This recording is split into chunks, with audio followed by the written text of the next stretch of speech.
Okay, welcome back to the second episode of the Naso Files. That's what I decided to title this series.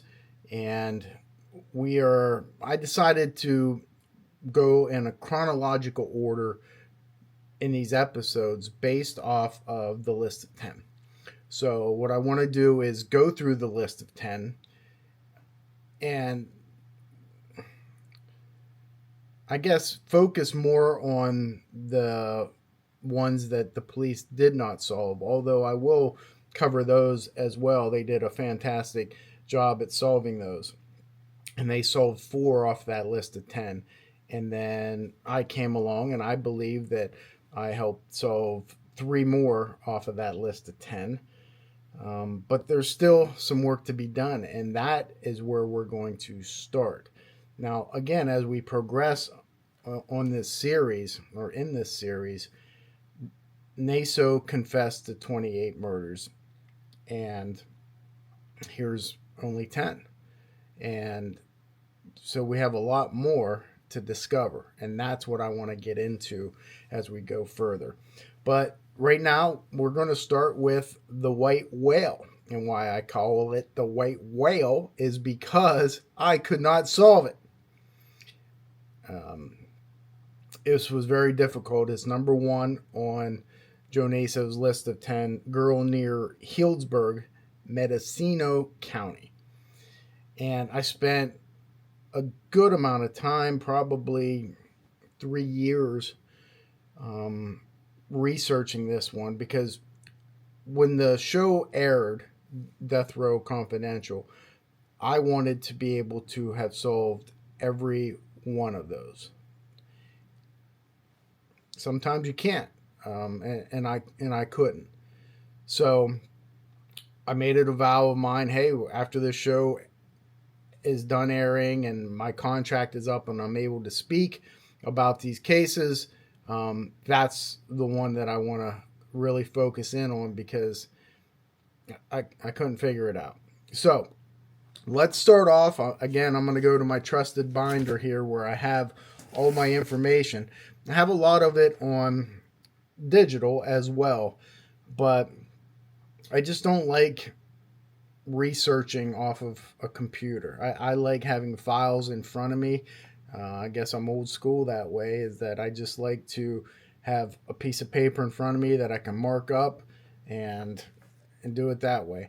When I get cases, I just got a case from a family member, the Sodders, I think, or whatever, a missing children from a fire. They had sent me information digitally. It's the easiest way to send it. But I have to print it all out then and have a couple hundreds and sometimes thousands of pages because that's the way I like to review it. So in this case, we're going to go girl near Healdsburg, Mendocino. Now, what Joe Naso said about this case, according to Bill Nagara, was this was Naso's first murder. Now, there's some controversy about that because at one point in time he said this was his first murder, and then when Bill again confronted him about it, he said, no, of course not. It was just my best. And that is what people have to learn about the list of 10. So when police found that list of 10, they thought that that was his kill list, and it was, but it wasn't his only kill list. It was just his top 10. When Bill asked him, what was that list, he stated, police are all messed up. They think they have things figured out, but they don't. That's not my kill list. It's just my favorites. And Bill very smartly followed up on that and said, well, you did kill them, right? And he said, oh, of course. So all those on that list of 10 were victims of Joe Naso's. But again, Naso at one time said she was his first kill, and then other times said no, that she wasn't. She was just his best. And by best, we can only infer what he means by that. But to me, it was a high, almost like a drug, that he continued to chase. And I believe he said that to Bill during the 10 years that they had known each other and were together, that he was always to try to chase that high of this girl, the girl near Healdsburg. And I believe that it was his first kill. Remember, he had moved there from Philadelphia, so he was on the East Coast. And we know that by his rape journal, where he had victims. And it should be noted, and it's very important to know the escalation and the evolution of a serial killer. I did a series on Ted Bundy about this. Joe Naso's the same way. Most don't start out with murder. It's an escalation. It's a progression. Starts out as peeping Tom, maybe stealing underwear, laundry, and then it progresses to forcible sexual assault, and then it progresses eventually to murder. And that's classic, and that is the way Joe Naso operated, and most do. That hasn't changed in society, I don't believe. A lot of other changes have occurred in regards to serial killers, but that hasn't. And the girl near Healdsburg, who is a victim, but I don't know who it is, and that's why I need you guys' help.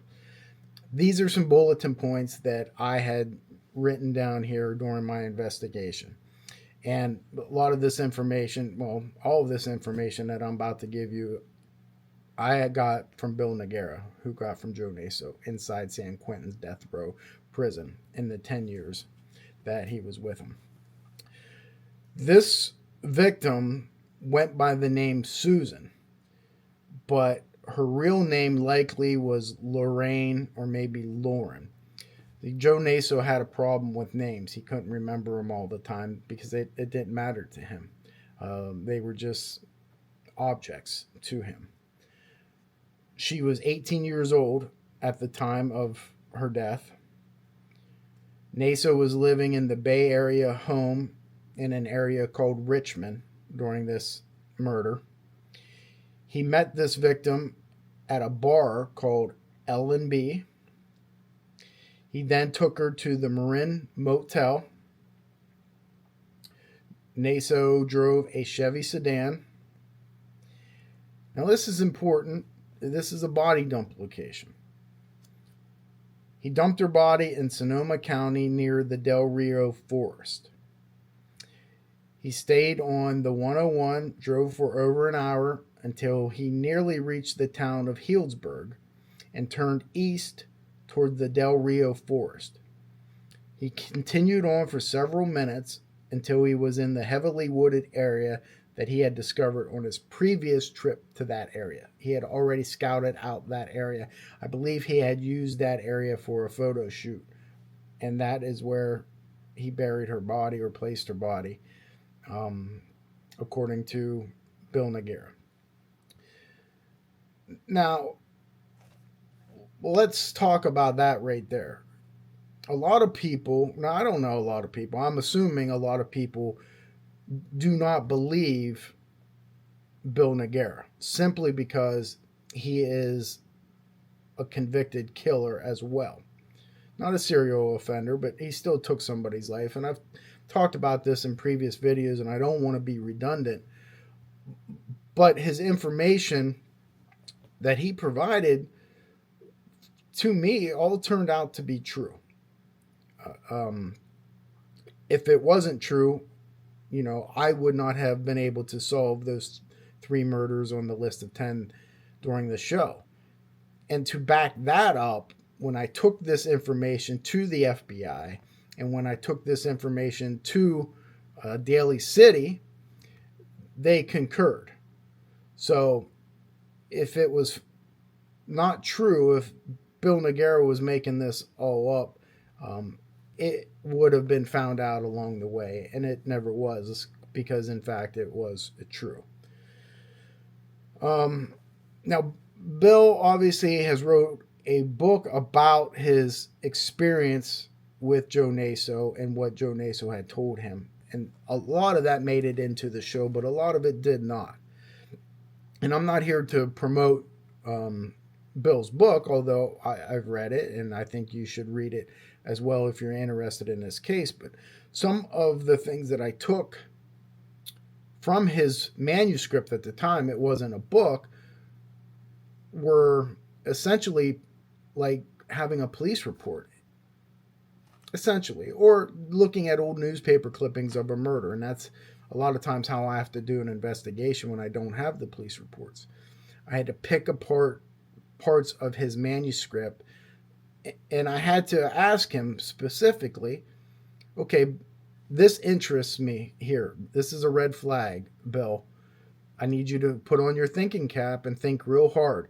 Was this dramatic liberties that you took in order to complete the sentence, or was this fact? Did he in fact tell you that he met her at the L&B bar? Yes, that's what he told me. So then I was able to research L&B bar, although I could never find anything about that. The Marin Motel, taking her there. In fact, did find that. So there was individual things that I had to pull from the manuscript and then verify that they were true and correct, and not just something that was made up in order to enhance that section of the book or manuscript. Hey, I would like to introduce to you my new book. It's not exactly new, but it's a new edition. Second edition of Unsolved No More. This was my first book that I've ever written, and it is a autobiography, but it also has cases in there that I've looked at.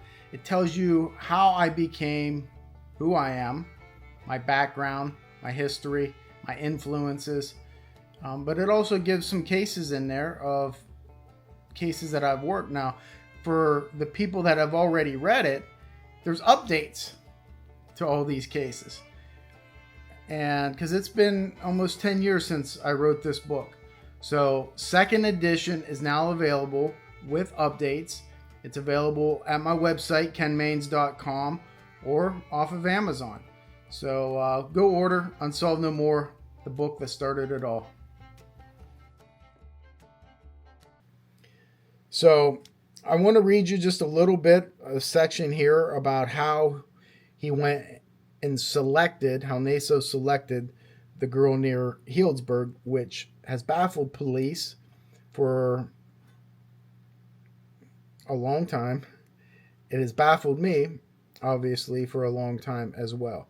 And maybe by getting this out there, we can get some information, and who knows, you may hold the clue to cracking this cold case and cracking the entire list of 10, I believe.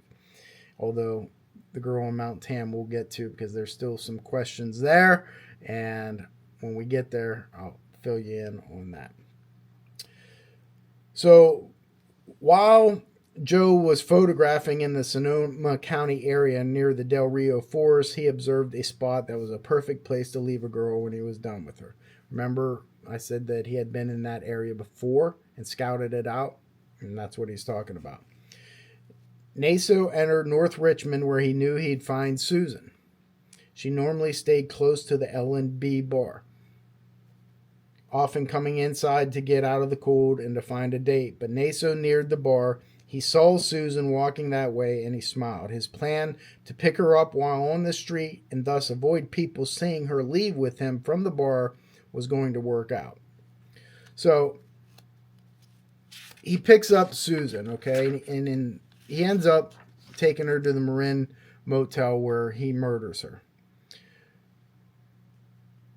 And here's a quote from Naso after he killed her.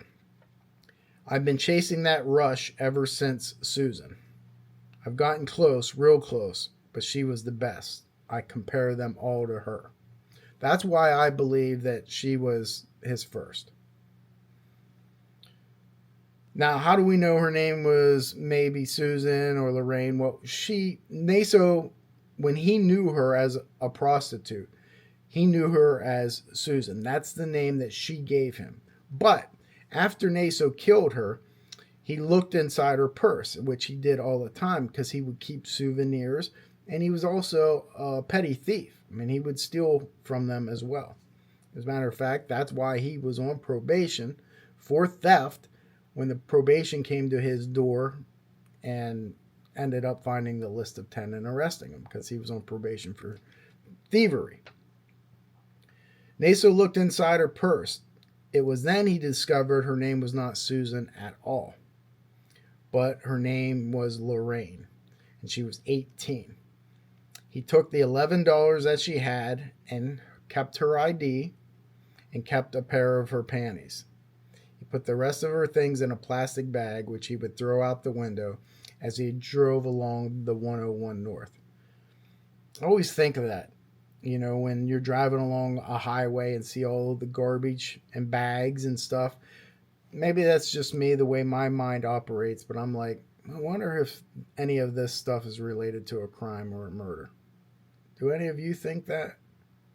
Some of you are shaking your head, yes. I'm with you.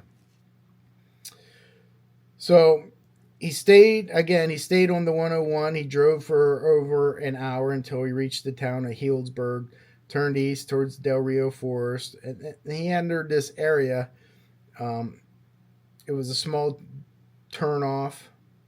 He continued for another mile, and he found a small stream. And now that's a very important fact.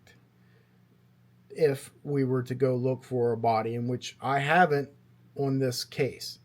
You saw on the show that we took a cadaver dog up on Mount Tam, but this one we were unable, and I didn't feel confident enough about this to pursue that avenue.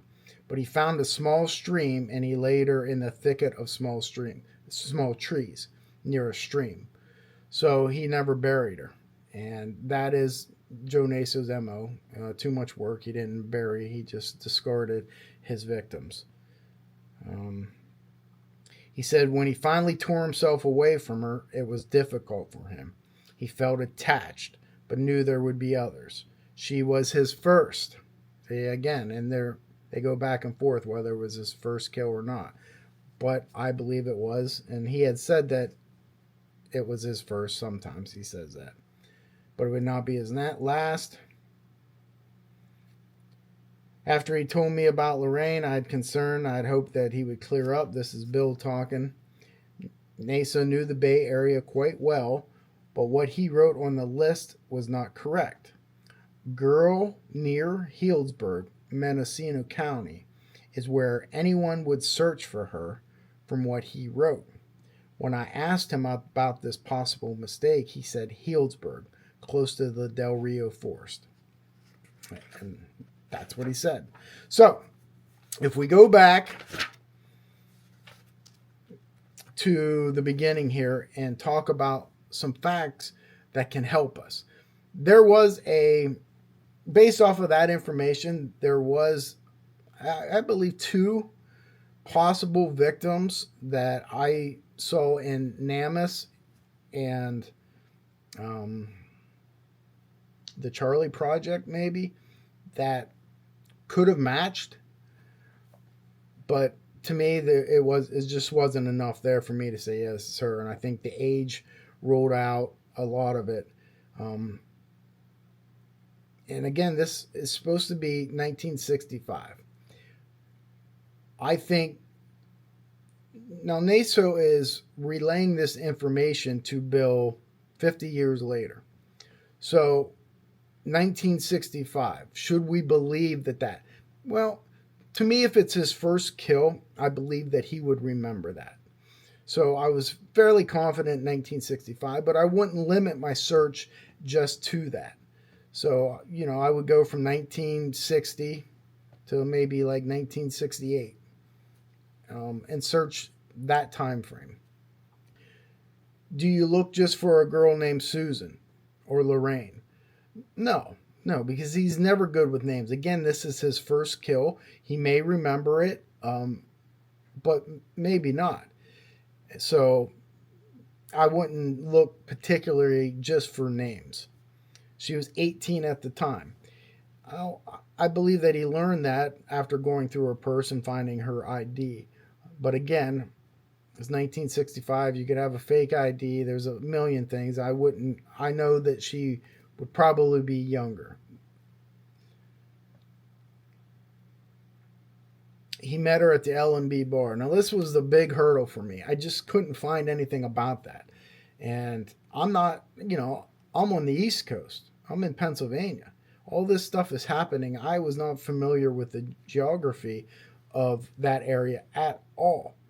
So it was very difficult for me when I would talk to people from out there, and they'd be like, oh, yeah, so if you're in the Bay Area, you go north, and this is the peninsula, and this, you might as well be speaking in a foreign language to me, because it means nothing.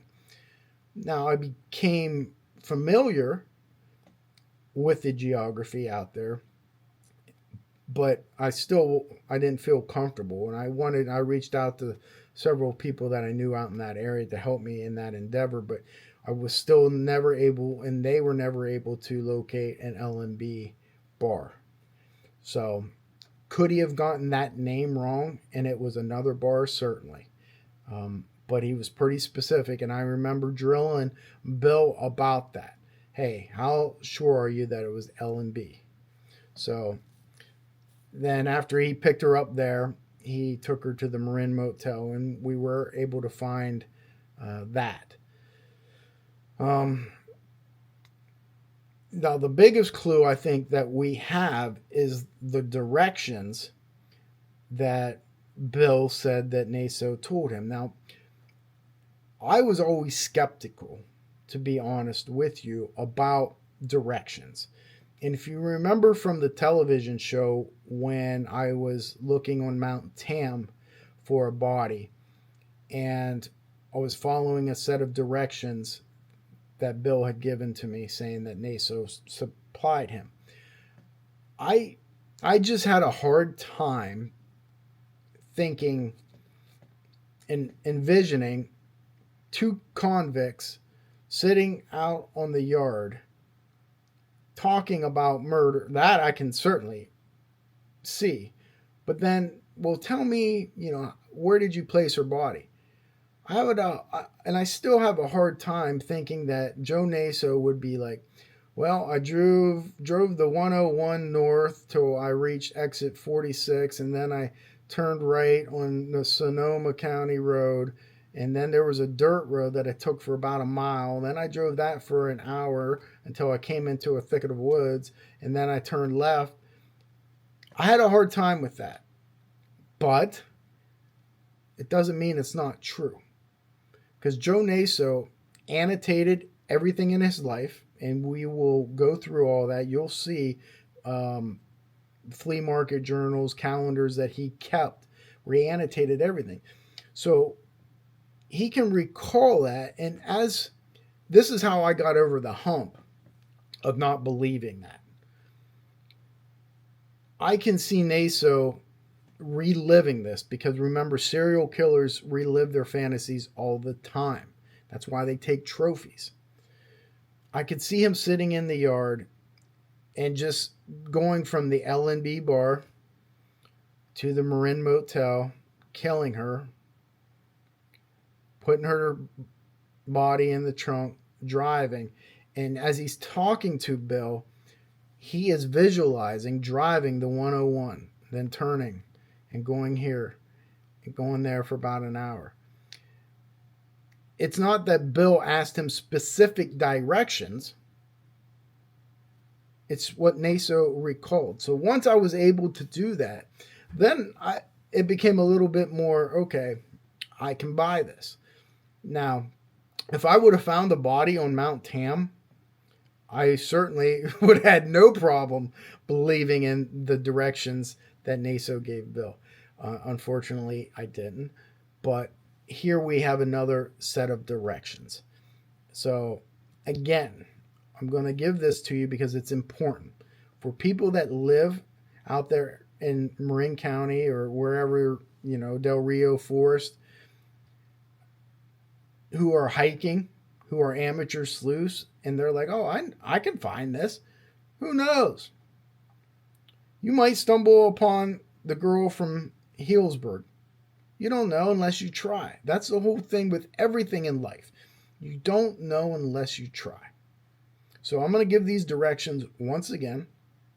And if you're out in that area and you want to take a ride, a hike, and try to look, do so.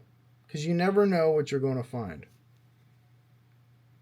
He stayed on the 101 and drove for over an hour until he nearly reached the town of Healdsburg. So he didn't reach the town of Healdsburg yet. And he turned east toward the Del Rio forest. He continued on that for several minutes until he was in a heavily wooded area that he had discovered on a previous trip to the area. Now that area, had a stream and a thicket of woods. It's not a lot, okay? But it's what we have. It's more than what we had before Naso went to prison, okay? So that's the story of girl near Healdsburg, Mendocino.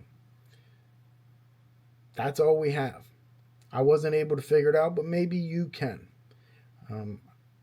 Again, all this information I have given to police, so I have no problem sharing it with the public. And again, I'm big on transparency and honesty. I believe on keeping some things close to the vest, but for the most part, especially after 50, 60 years, if what you're doing isn't helping the case, then try a new route. And that's what I'm doing with this series. As I go through each one and explain to you what I see and how I solved it, and hopefully you can see it too. And we'll get to the unsolved murders. I'll give you the clues of how he, left one on a golf course and did this, things that he said that you might be able to put two and two together and be like, oh, I remember something about that. That's what it's all about. Joe Naso is never getting released from prison. Okay, he's going to die in there. I don't think police really care too much about solving any of these, and I don't want to put words in their mouth or make them look bad. I just feel that they feel, hey, except for Daly City, they're different. They feel, why pursue this? We got other stuff going on. And I understand that. They are inundated. So they're not interested in solving the case, even if it's Naso is involved, because he's not going anywhere. They're not going to waste the tax dollars to bring him to trial. So they just let it go. And I understand that completely. But for me, it's important because it's important for the family members. And that's why I continue to do this. And that's why I'm doing this series. Now, Daly City, as you saw on the show when I presented them with Charlotte Cook, they were like, yeah, we're going to make an arrest. You have enough information here. Yeah, I remember the detective saying, you solved this case for us. And we're going to prosecute him. I was like, wow, I never thought that. I mean, I knew I'd solved the case, but I never thought that they would actually, seek prosecution for a 91-year-old man that is already serving life in prison and not in good health. So I was shocked, but I was also very glad to hear that. And Daly City, to me, they were the epitome of a great police department, at least how I dealt with them and the way they dealt with me, unlike some of these other jurisdictions that I'm sure I'll get into. Again, I don't like to speak ill about people, for sure. I don't like doing that. Entities in general, I don't like doing that as well. But the caveat to that is, hey, I can speak of my experience. And if somebody didn't treat me well, and it is included in what we are doing, I will say it.